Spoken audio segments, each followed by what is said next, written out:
자, 여러분 반갑습니다. 자, 이번 시간에는 물질의 세 가지 상태 중에 분자 간 상호작용에 대해서 얘기를 해보도록 하겠습니다. 자, 기본적으로 상호작용이라고 하는 건 서로 잡아당기거나 밀어내는 걸 상호작용이라고 얘기를 하고, 우리가 잡아당기는 힘을 인력, 서로 밀어내는 힘을 반발력이라고 얘기를 하는데, 여기에서는 인력에 초점을 맞추어서 우리가 얘기를 해보도록 하겠습니다. 그럼 기본적으로 다르거나 같거나 두 개의 물질이 있을 때 서로 잡아당기는 인력이 강하면 강할수록 이 두 개를 떼어내는 데는 많은 힘이 필요하겠죠. 그러면 우리가 물질의 세 가지 형태 중에 고체, 액체, 기체가 있는데, 고체에서 기체로 가면 갈수록 이 두 물질 사이의 거리가 점점 멀어지게 됩니다. 그러면 강력하게 붙어 있을수록 이 거리를 멀게 만들어주는 데는 그만큼 많은 힘이 필요하겠죠. 그죠? 그래서 우리가 인력이 강하면 강할수록, 분자들 사이에 인력이 강하면 강할수록 떼어내는데 많은 에너지가 필요하기 때문에 그만큼 끓는 점이 높아집니다. 그래서 기본적으로 이 내용을 머릿속에 염두에 두고 이 강의를 들어줬으면 좋겠습니다. 자, 그리고 우리가 화학 시간에 화학 결합에 대해서 한번 배운 적이 있습니다. 화학 결합. 다들 기억을 할 텐데요. 이 화학 결합에는 총 세 가지 종류가 있었죠. 첫 번째로 공유 결합, 두 번째로 이온 결합, 그리고 세 번째로 금속 결합이라는 게 있었습니다. 자, 화학 결합에서는 이 세 가지밖에 없다라고 얘기했습니다. 화학 전체를 통틀어서 우리가 결합이라고 부르는 놈들은 이 세 가지밖에 없었다라고 얘기를 했고, 특히나 이 공유 결합을 하는 물질을 우리가 분자라고 부른다라고 했습니다. 그죠? 하면 우리가 얘기하는 화학 결합이라고 하는 건 원자들이 만나서 성질을 나타내는 하나의 물질을 만들어내는 걸 우리가 결합이라고 얘기를 합니다. 그럼 우리가 이번 시간에 배울 분자 간의 상호작용은 뭐냐면, 이 결합을 바탕으로 만들어진 이 물질들 사이의 인력에 대해서 얘기를 해보고자 함입니다.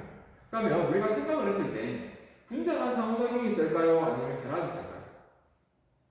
당연히 결합이 훨씬 셉니다. 훨씬. 분자 간 상호작용이 더 세다라고 했다면 우리가 어떤 특정한 에너지를 가해주게 되면 분자 자체가 쪼개져 버리겠죠.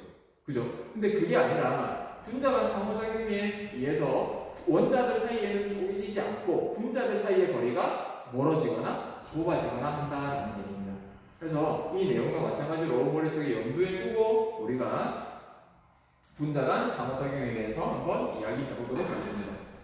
자, 그럼 첫 번째로 우리가 다뤄볼 내용은 뭐냐면, 쌍극자 사이의 힘을 한번 다뤄보도록 하겠습니다. 자, 우리 화학분 시간에 쌍극자에 대해서 한번 다룬 적이 있는데, 자, 기억을 떠올려보면서 쌍극자라고 하는 건 분자 내에 전자들이 한쪽으로 치우쳐져서 서로 다른 부분적인 전하를 띠는 걸 우리가 쌍극자라고 얘기를 합니다. 자, 선생님이 어떻게 단어를 풀어서 설명을 했냐면, 화학에서는 두 개가 있는 걸 쌍이라고 얘기를 한다라고 얘기를 했죠. 그죠? 그러면 두 개가 있는데 뭐가 두 개가 있냐면 극이 두 개가 있는 놈을 우리가 쌍극자라고 얘기를 합니다. 그래서 서로 다른 부분 전하를 띠는 걸 우리가 쌍극자라고 얘기를 하게 되고, 그럼 우리가 쌍극자를 어디서 들어봤었냐면 우리가 극성 분자에 대해서 다뤄볼 때 우리가 쌍극자에 대해서 얘기를 했습니다. 그래서 우리 쌍극자라고 하는 건 기본적으로 극성 분자를 얘기를 하는구나 라고 생각을 해주시면 되겠습니다.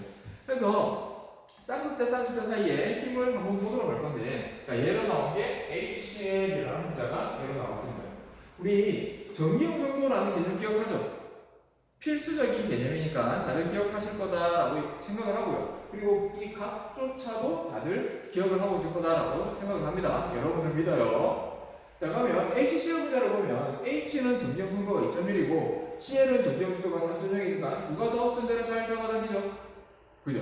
염소가 전자를 잘 잡아당기게 됩니다. 그러면 염소가 수소에 있는 전자를 이쪽으로 잡아당기게 되니까 여기는 전자가 부족해지고 여기는 전자가 많아지겠죠.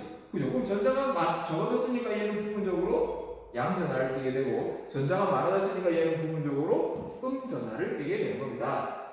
그죠?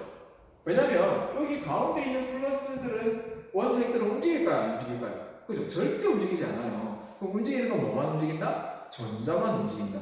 근데 잘 잡아당기는 놈이 CL이니까 H 쪽에 있는 전자가 일부 CL 쪽으로 넘어가서 얘는 부분적인 양전화, 얘는 부분적인 음전화를 띠게 되는 거고, 얘가 낯설겠지만 얘는 델타입니다. 델타 플러스 델타 마이너스 이런 식으로 표현을 해주면 될 것 같습니다. 자, 그러면 이 힘을 한번 볼 건데, 방금 봤던 이 쌍극자들끼리 상호작용을 하는데, 자, 서로 다른 HCl 분자가 있을 때 HCl 분자는 한쪽은 플러스 한쪽은 마이너스, 얘도 마찬가지로 플러스하고 마이너스를 띠겠죠. 그럼 플러스하고 마이너스 사이에는 무슨 힘? 잡아당기는 인력이 존재하게 됩니다. 그 인력을 우리가 쌍극자 힘이다 라고 얘기를 하게 됩니다. 자, 한번 읽어보면 극성 분자들이 서로 접근하게 되면 한 분자의 쌍극자와 이웃한 분자의 쌍극자 사이에 정경비적인 인력이 작용하는데 이 힘을 쌍극자 힘이라고 한다. 자, 헷갈리면 안 되는 게, 자, HCl입니다. 얘도 HCl이에요.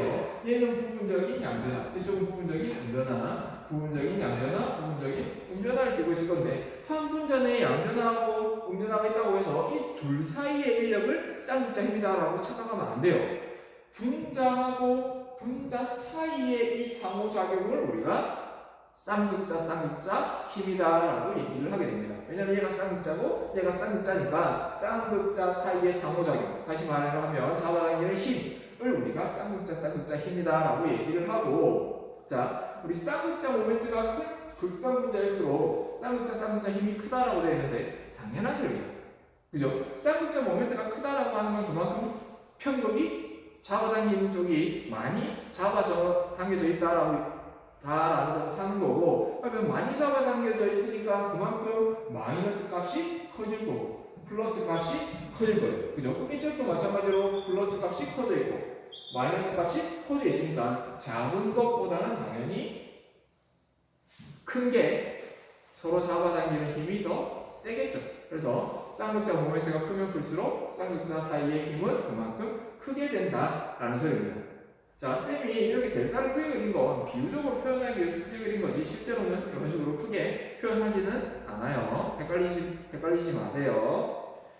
자, 그럼 여기까지가 쌍극자 힘이 되는 거고, 예시를 한번 보게 되면 우리가 앞에서 봤던 HCl 가지고 한번 보게 될 건데, 여기 그림에 나와 있는 빨간색 점선, 이 빨간색 점선을 우리가 쌍극자 힘이다라고 얘기를 하게 됩니다. 자, 얘가 하나의 HCl 분자, 얘가 하나의 HCl 분자고 분자 사이의 상호작용을 쌍극자 힘이다라고 한다. 그럴 때 분자 내에 존재하는 게 아니라 분자 간의 상호작용을 쌍극자 힘이다라고 얘기를 한다라고 꼭 기억해 주셨으면 좋겠습니다. 우리 분자 내의 상호작용을 우리가 뭐라고 부르죠? 얘가 CL이고 얘가 H니까 얘들은 무슨 결합을 하죠? 그죠? 공유결합을 하죠. 공유결합. 그러면 한 분자를 이루는 원자 간의 상호작용을 우리가 결합이라고 얘기를 하는 거고, 우리가 지금 다루는 건 분자 사이의 상호작용을 다루고 있습니다. 절대 헷갈리시면 안 돼요. 예를 들어서 얘가 A고 얘가 B라고 했을 때 A하고 B 중에 힘이 센 건 당연히 뭐가 힘이 셀까요? 결합이 셀까요? 당연히 A가 훨씬 세죠. A는 화학결합이고 B는 분자 간의 상호작용이니까요. 그죠? 그래서 절대 헷갈리시면 안 됩니다. 자, 그래서 여기까지가 첫 번째 분자 간의 상호작용인 거고, 자, 두 번째 상호작용을 한번 볼 건데, 두 번째는 분산력이라고 하는 거예요. 분산력. 자, 분산력이라고 하는 거, 우리가 앞에서 극성 분자를 다뤘으면 이번에는 무극성 분자입니다. 무극성 분자 내에서 어느 순간에 전자 분포가 한쪽으로 치우쳐져 편극되게 되면 순간적으로 쌍극자가 형성될 수 있습니다.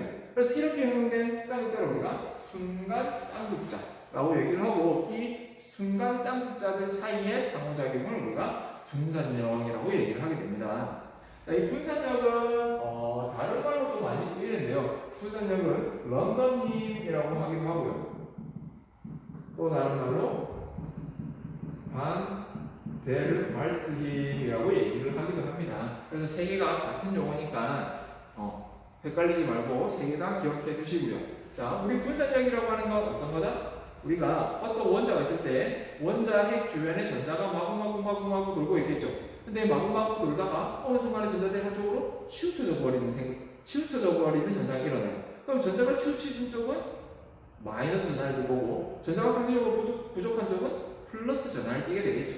그래서 이렇게 순간적으로 유도된 쌍극자를 우리가 순간 쌍극자라고 얘기를 하고 이 순간 쌍극자들 사이의 상호작용을 우리가 분산력이다라고 얘기를 한다라는 게 여기 적혀 있는 내용이 되겠습니다.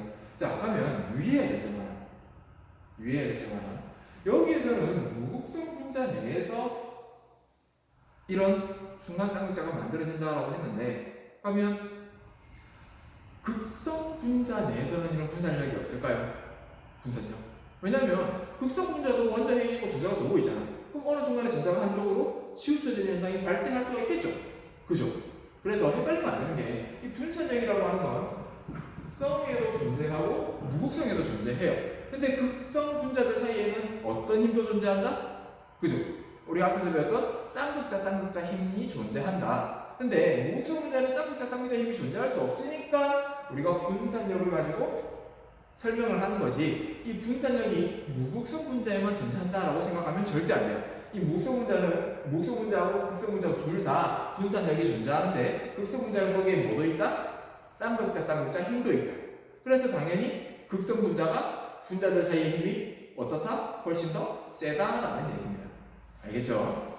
자, 그러면 예시를 한번 볼 건데 처음에는 무극성 분자였어요. 근데 어느 순간에 전자가 마구 돌다가 전자가 한쪽으로 치우쳐져 버렸어. 그럼 얘가 이쪽은 마이너스, 이쪽은 플러스 전하를 띠게 되겠죠. 이렇게 순간적으로 한쪽으로 편극이 일어나서 유발된 쌍극자를 우리가 순간 쌍극자라고 얘기를 하고, 근데 얘가 아직까지 무극성 분자야. 근데 얘가 쌍극자가 만들어졌잖아. 그러면 마이너스가 있으니까 이쪽의 전자를 밀어내버리겠죠. 그죠? 밀어내버리게 되면 이쪽으로 전자가 치우쳐질 거고 이쪽은 상대적으로 전자가 부족한 현상이 일어날 거예요. 그럼 순간 쌍극자에 의해서 얘는 쌍극자가 유발됐죠. 그죠? 그래서 이걸 우리가 유발 쌍극자라고 얘기해요. 자, 근데 순간 쌍극자가 만들어져서 다른 분자가 쌍극자가 유도되는 유발 쌍극자가 만들어지게 되는데, 근데 거의 동시에 일어나기 때문에 이 두 개의 개념은 거의 비슷하게 쓴다. 그래서 순간 쌍극자라고 얘기를 하든지 유발 쌍극자라고 얘기를 하든지 우리가 다루는 과학적 개념 내에서는 크게 지장이 없어요. 그래서 이 두 가지를 거의 같은 개념으로 써도 상관은 없겠습니다. 그래서 어쨌거나 쌍극자가 두 개가 만들어져서 이 쌍극자 사이에 힘이 존재하게 되는데 이 힘을 우리가 분산력이라고 얘기를 하게 됩니다. 자, 이 분산력을 다른 말로 뭐라고 부른다고요? 그죠? 런던 힘이라고 얘기를 하기도 하고 반데르 발스 힘이다라고 얘기를 하기도 합니다.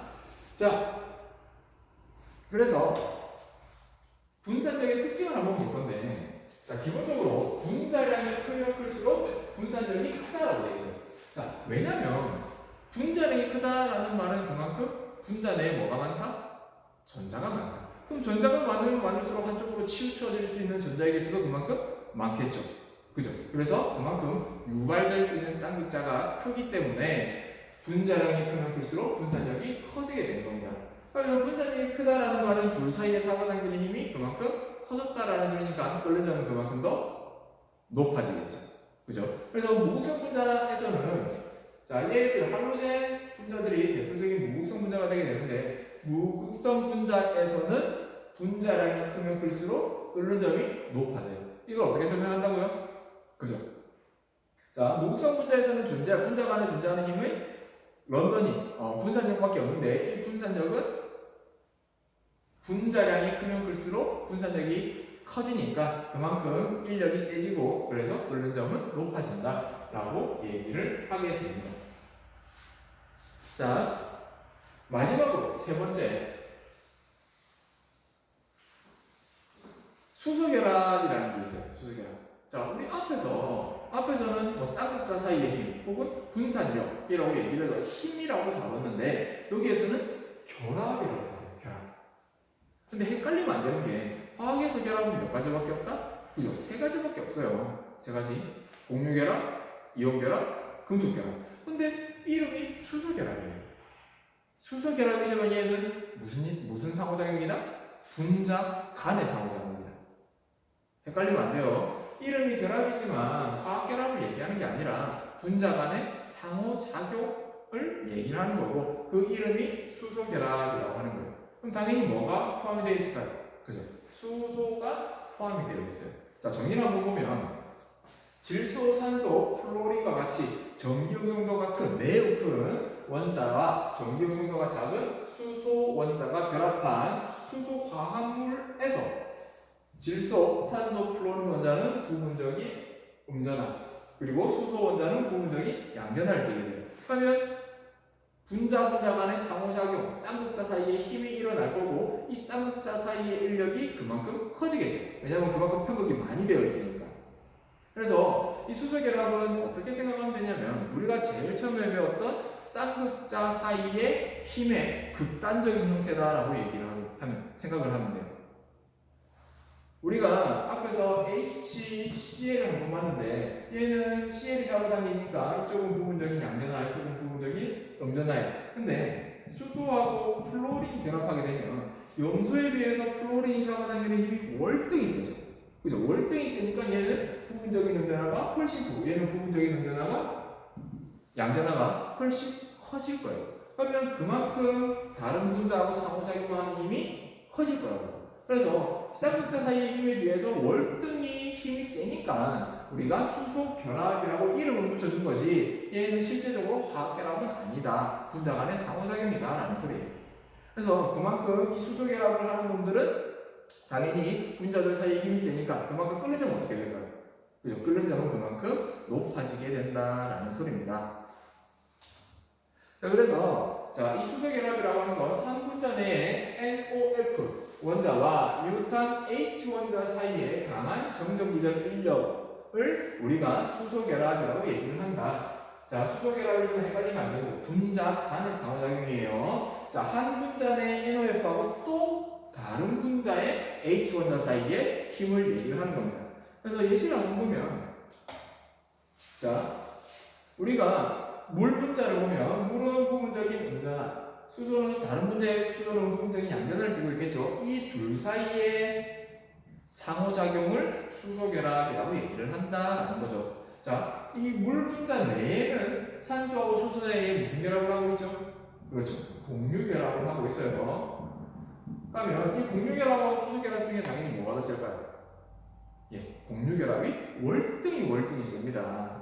자, 수소결합이라는 놈은 우리가 결합이라고 칭해주긴 하지만 얘는 부분적인 양전화, 부분적인 음전화죠. 온전히 전자 한 개를 가져가지 못해요. 그죠? 그럼 온전히 전자 한 개를 가져가지 못하니까 얘는 뭐보다 당연히 약할까요? 그래서 이온결합보다 훨씬 약해요. 훨씬 약해요. 근데 우리 분자 간의 상호작용 중에는 조금 센 편이니까 수소결합이라고 칭해주는 것 뿐입니다.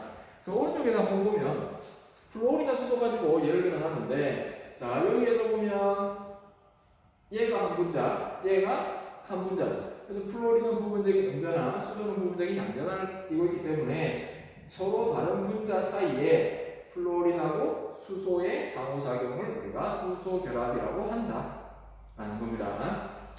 자, 그래서 이 수소결합이라고 하는 건 앞에서 얘기했던 것처럼 일반적인 쌍극자 힘보다 훨씬 강하다라고 얘기를 했죠. 그래서 그만큼 강하니까 수소결합이 존재하는 놈들은 끓는 점이 높다라는 특징을 가지게 됩니다. 자, 그래서 끓는 점을 한번 볼 건데요.